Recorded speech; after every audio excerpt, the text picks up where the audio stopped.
Rapper 50 Cent took a jab at Diddy Combs following news of his 4-year prison sentence. Referring to Diddy's reportedly scheduled speaking engagements in Miami, 50 Cent wrote on X, "I heard he won't be able to make it. I'm available." Alongside the post, he shared a courtroom sketch showing Combs in tears. The new lawsuit coming with Jay, the part with Jay. I go, oh shoot, like to us, black excellence, right? that had to be there. We getting tighter, you know what I'm saying? And united we stand, and ain't nothing else.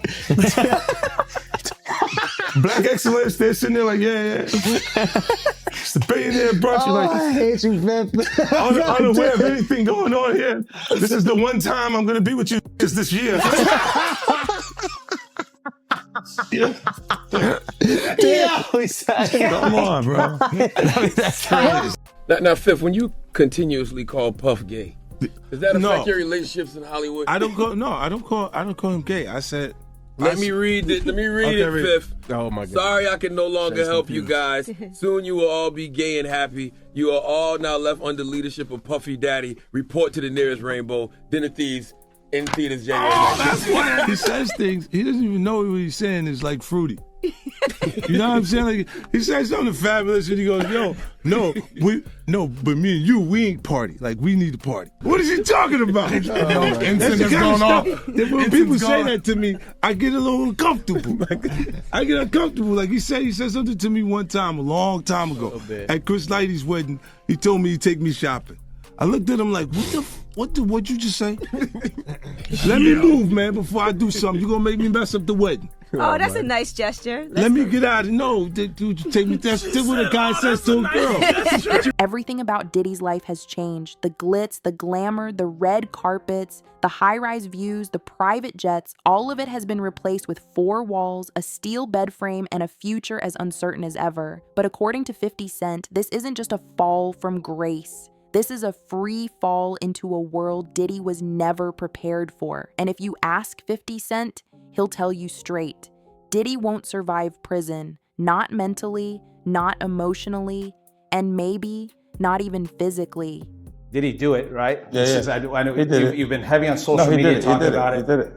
And I'm the only one who's been vocal about this long before it actually. But I also didn't participate. I also didn't go to those parties. Yeah. So a lot of the celebrity culture that you don't hear saying anything is because they participated. Was there a reason you never went to those parties back in the day? I'm just not with all that freaky shit. Like all of the stuff that he's doing, I'm not into that type of stuff. I'm just a little more, maybe you could say basic or normal. Hey, yo, listen, I love it all. I love it all, man. I like when you like this, Daddy. Where you put my bag? Daddy, I like when you scrambling and scraping for shit. No. That was you. Scrambling. What? You said, I like when you do it like that, Daddy. When you scrambling and scraping for. Hey, man. Yeah, play the clip. Go ahead. Why won't you party with me for your birthday, man? We partied for my birthday before. You came to my party. No, but me and you ain't never really party, you know what I'm saying? I asked 50 about that. And he said you did the same thing to him. You asked him to take him shopping.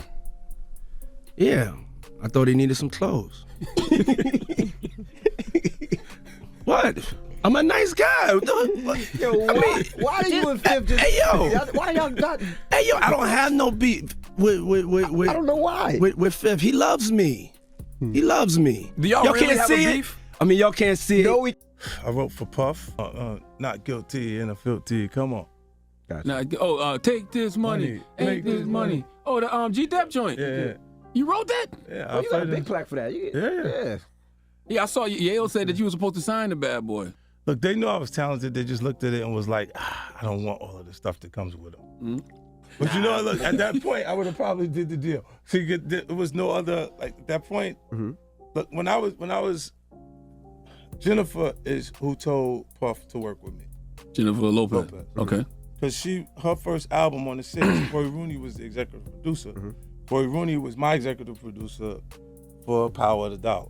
So we had the relationship from Queens and everything coming out that put us in the same circles. And then Jennifer was telling me, yo, he is dope. You work with him, like it's gonna eventually it's gonna happen. As of now, Diddy is sitting in federal custody, awaiting sentencing for 2 serious convictions: transporting women across state lines for illegal activity. He faces up to 20 years in prison, and while some of his fans are still in denial, the reality is setting in for everyone else. Diddy isn't just locked up, he's locked down, and people on the inside are already saying he's struggling. The man who once controlled the music industry can't even control his own meal schedule anymore. He's no longer in charge. The rules aren't his, the space isn't his, and that, according to 50 Cent, is why this entire downfall is about to get even darker. He would do a lot of foul, like behind the scenes, he would do some foul shit, like hating on, like doing things with people I'd done business with that he done business with. He would say shit that I was like, he said that to you? Right. I was like, yeah, so all right. You know what I'm saying? Like, you know, and niggas don't know what they like till they see somebody with it. So they want the girls after you're done with them and shit. Yeah, leftovers. Yeah. You take your leftovers. A lot of niggas have more leftovers. Happy birthday to you. Woo! Happy birthday to Fabulous. The only they got the name that I want. They ain't get happy birthday to you. Yeah, I love this drink. Where you put my bag I like at? when you like this, Daddy. Yeah, where you put my bag Daddy, at? I like when you scrambling and scraping. No, I got I notes like and that. shit. Make a That wish. one? Just blow it out. It's your birthday every day. And now this is when he pressures one of the guys to join a freak off. You miss me though, for real, because I'm saying it seems like a thing I with miss this partying birthday with party. Puff, man. I Man, miss but I'm partying talking about with for your birthday. Huh? Why won't you party with me for your birthday, man? We partied for my birthday before. You came to my party. And, No, but me and you ain't never really party, you know what I'm saying? Eyes, brother. Oh, man. Eyes. I haven't had issues with Puff where I don't like him like that. Like, I don't like things that he would do. Right. And make me uncomfortable. So we're speaking on Diddy. We're speaking on Puff. Yeah. Okay. But I don't have that thing where we ain't had no thing. I wasn't sending nothing at him, big. If it was on the street side like that, we would be actively doing things to each other. Right. And we wasn't doing that. Right? So it gets to, with Jay, definitely not that. That's definitely not, it's just being competitive. Mm-hmm. You know what I mean? So I look at it, I go, whoa. So I always go into what would I do in a situation like this? Like when that type of thing happens. Like, and I'm going, I don't know. I hope things are all right for him internally. Speaking on? I mean, at the crib. Because in the statement they mentioned his you talking about Jay? His daughter would, being old enough to, because she about 13. Right. So it's the same age as his kids. The nigga Puff was like, first he was amping him to get stout. Then he was like, so when we gonna get the chance to kick it, like we could just hang out, nigga. We gotta kick it. This is Puff. Okay. He telling me we gotta kick it and shit. And he was like, why don't we like go shopping or some shit? I mean, like I pay for it. And I was like, what the fuck this nigga just said? I got the fuck away from him because I was like, this nigga like the fucking. This nigga just tell me he'd take me shopping. From the moment the verdict was read, 50 Cent had one thing to say: he's not built for this. And it's not hard to see why he believes that. Diddy built his empire on image, an image of success, wealth, control, and mystery. He was untouchable for decades. But behind that public armor was always something shaky, a man who relied on power, silence, and intimidation to keep his secrets buried. Now that armor has been stripped away, the guards don't care about his music catalog, the inmates aren't impressed by how many platinum plaques he has, and the staff in federal jail, they're not interested in making his stay comfortable. According to sources close to 50, he's been watching Diddy's every move since the arrest. He knows how prison works. He knows the difference between someone who's used to the streets and someone who's used to the spotlight. And in the 50s, words, Diddy is a spotlight guy. He doesn't know the grind. He doesn't know how to survive without cameras and yes men surrounding him. That's why 50 Cent has no doubt this environment will break Diddy. He's too soft for it, too used to luxury, too removed from the reality that most inmates live with every day. But it's not just about comfort, it's about reputation. And in prison, Diddy's reputation doesn't do him any favors. The crimes he was found guilty of carry a stigma even inside. It's not just the public judging him anymore, it's fellow inmates. And according to people who've been locked up before, those kinds of charges don't get you respect. They get you isolated, targeted, watched. Some have already said Diddy requested to be in protective custody. If that's true, it means he's already afraid of what could happen next. 50 Cent has gone on record saying that the people Diddy used to control are now in control of him. The guards, the warden, even the inmates. These are people who hold power over Diddy's every move. He can't disappear into a studio anymore. He can't escape to a private island. Every day is monitored, every word is heard, and that's the part 50 believes will eat Diddy alive. The loss of control, the loss of power, the realization that money can't fix this anymore. Let's not forget, Diddy tried to get out. He offered $1 million bail. He offered his homes, his private jets, everything he could to convince the court that he wouldn't flee. But the judge denied it. The ruling was clear. Diddy is a danger, a flight risk, and someone who cannot be trusted to walk free. That ruling alone speaks volumes about how serious this case has become. And 50 Cent made sure to highlight it. He mocked Diddy online saying, "All that power and now you can't even leave the room." For 50, this isn't about revenge, it's about exposure. He's long claimed that Diddy was protected for too long by an industry that covered up his behavior. 50's been warning people for years that something dark was going on behind the scenes. Now, with convictions on the record and sentencing on the way, those warnings sound more like prophecy than paranoia. And still, 50 Cent says the worst is yet to come. He believes Diddy's time behind bars won't just humble him, it'll destroy the illusion that once made him untouchable. Meanwhile, reports from inside the facility suggest Diddy is already struggling with the most basic aspects of jail life. No phone calls on demand, no private chefs, limited visitations, no designer clothes. This isn't house arrest, this is federal custody. And according to 50 Cent, every one of those restrictions chips away at the ego Diddy has spent decades inflating. He's not a king in there, 50 said. He's just another number.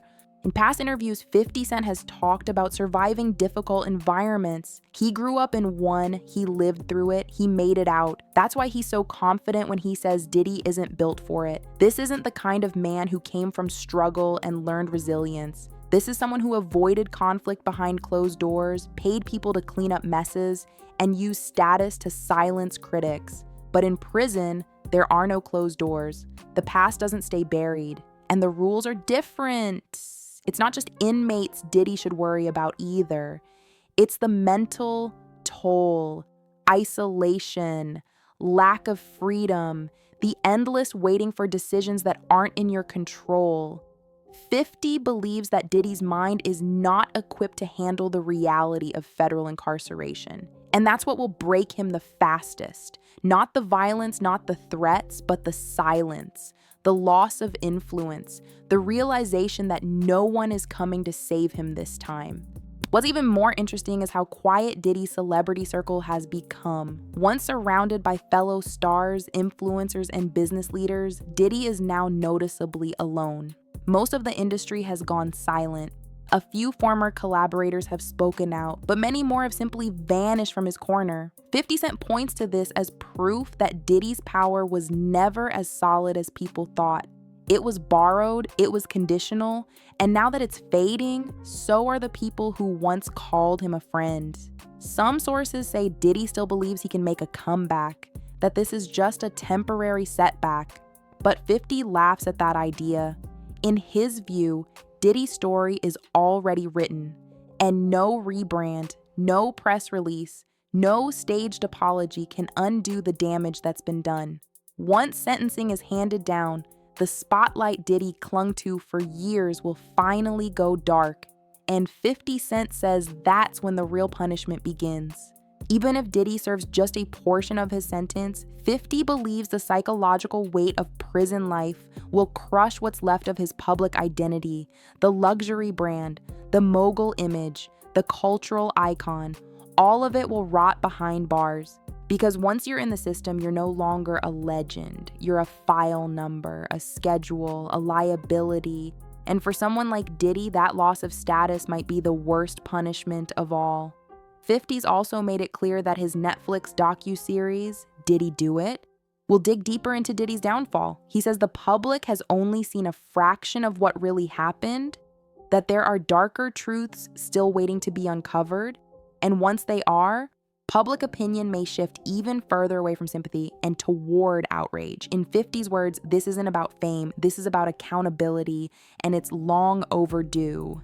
In a way, 50 Cent isn't just reacting, he's documenting, watching the empire fall in real time. Every headline, every court date, every photo of Diddy in a tan jumpsuit is another reminder that no one is above the law forever. And while some people may still cling to Diddy's legacy, 50 is making sure that legacy is rewritten brick by brick, from mogul to inmate. The bottom line, 50 Cent doesn't believe Diddy has the strength, the resilience, or the humility to make it through this. He says this isn't about being physically tough, it's about being mentally ready to lose everything and still keep going. And according to him, Diddy's never faced that kind of reality. Not until now. Not until the cell door closed. So will Diddy make it, or will this be the chapter that ends the story? According to 50 Cent, the answer is already written on the wall, and the countdown has already begun.